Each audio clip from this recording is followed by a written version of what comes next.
নমস্কার বন্ধুরা, আপনারা সব কেমন আছেন? আশা করি ভালো আছেন। তো আমি আবার চলে এসেছি শম্পা কিচেনে একটা রেসিপি নিয়ে। তো আজকের রেসিপি হচ্ছে সরষে ইলিশ। তো চলুন রেসিপিটা আমি শুরু করছি।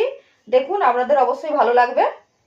দেখুন বন্ধুরা, ইলিশ মাছটা কিন্তু নুন হলুদ আমি মাখিয়ে নিয়েছি। এবার আমি 10 মিনিট ঢাকা দিয়ে রেখে দিই।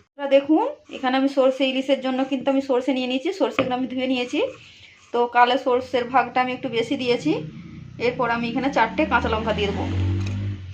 এরপর এটা আমি পেস্ট করে নিচ্ছি। বন্ধুরা দেখুন, সরষেটা কিন্তু আমি ভালোভাবে পেস্ট করে নিয়েছি। এই দেখুন, ভালোভাবে কিন্তু পেস্ট হয়ে গেছে।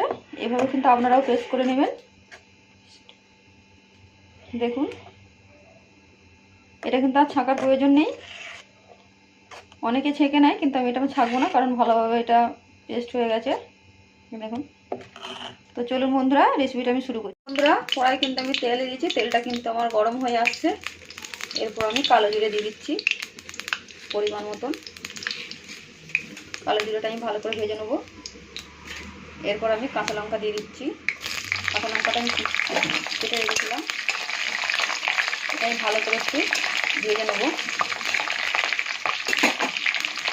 আমি হালকা করে একটু লবণ দিয়ে দিচ্ছি।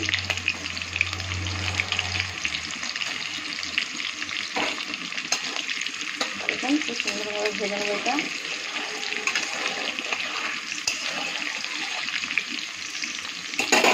এখানে আমি জল দিয়ে এটা কিন্তু আমি রেডি করে রাখছি। হলুদ গুঁড়ো, লঙ্কা গুঁড়োটা।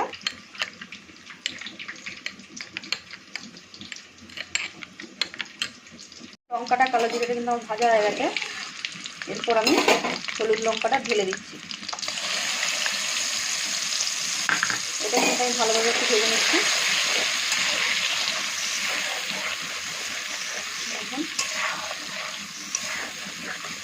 বন্ধুরা, এখানে কিন্তু আমি হলুদ গুঁড়ো, লঙ্কা গুঁড়োটা ঢেলে দিয়েছি। দেখুন, এইভাবে এটা আমি ভেজে নিচ্ছি।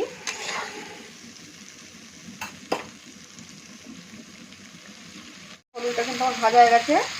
এবার আমি অল্প করে জল দিয়ে দিচ্ছি। জলটা কিন্তু আমি ভালো করে ফুটিয়ে নেব। পরিমাণ মতো লবণ দেবো, কারণ লবণ আমি লঙ্কা ভাজার সময় দিয়েছিলাম।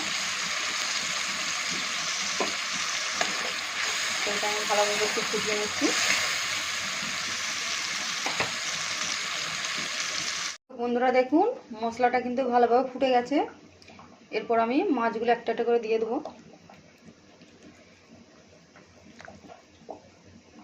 মাছগুলো কিন্তু আমি সব দিয়ে দিয়েছি। দেখুন,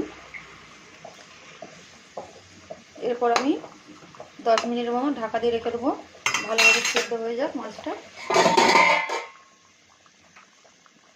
বন্ধুরা, মাছটা কিন্তু আমার সেদ্ধ হয়ে গেছে। এরপর আমি সরষে বাটাটা দিয়ে দিচ্ছি।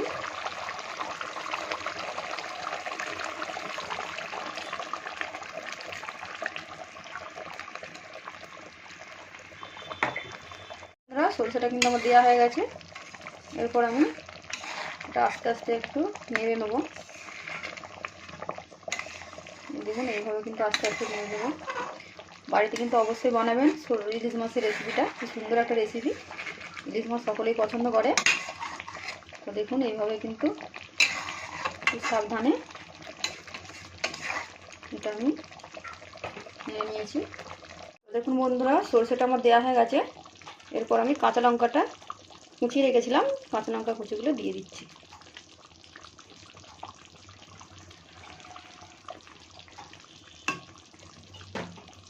এরপর আমি 2-4 মিনিট ঢাকা দিয়ে দিচ্ছি। ইলিশ মাছের রেসিপি কিন্তু আমার রেডি হয়ে গেছে। দেখুন, খুব সুন্দর দেখতে লাগছে, কালারটা খুব সুন্দর চলে এসেছে। তো বন্ধুরা, বাড়িতে কিন্তু অবশ্যই বানাবেন ইলিশ মাছের রেসিপি। তো সরষে ইলিশ সকলেই পছন্দ করে, বাঙালিদের কিন্তু প্রিয় সরষে ইলিশ।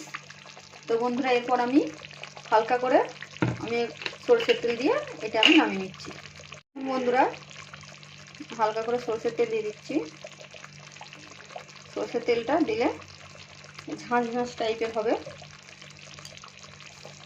সরষের তেলটা আমি দিয়েছিলাম, তো এটা আবার আমি নামিয়ে নিচ্ছি। দেখুন, দেখুন সরষে ইলিশটা কিন্তু আমার হয়ে গেছে। এটা আমি নামিয়ে নিয়েছি। দেখুন, কালার খুব সুন্দর এসছে। দেখুন, খুব সুন্দর লাগছে। তো আপনাদের কেমন লাগলো সরষে ইলিশটা? তো আমাকে অবশ্যই কমেন্ট করে জানাবেন। তো বন্ধুরা দেখুন, অবশ্যই কিন্তু বাড়িতে বানাবেন। তো বন্ধুরা, শম্পা কিচেনের আজকের রেসিপি ছিল সরষে ইলিশ। তো সরষে ইলিশের রেসিপিটা আপনাদের কেমন লাগলো অবশ্যই কিন্তু কমেন্ট করে জানাবেন এবং আমার চ্যানেলটা সাবস্ক্রাইব করে দেবেন। আর বাড়িতে কিন্তু অবশ্যই বানাবেন সরষে ইলিশ, এইভাবেই বানাবেন, খুব সুন্দর খেতে লাগে। সবার প্রিয় একটা রেসিপি সরষে ইলিশ, তো বাড়িতে অবশ্যই বানাবেন। তো আজকের মতন এই পর্যন্ত, আবার কালকে দেখা হচ্ছে অন্য কোনো একটা রেসিপি নিয়ে। সবাই ভালো থাকবেন, টাটা।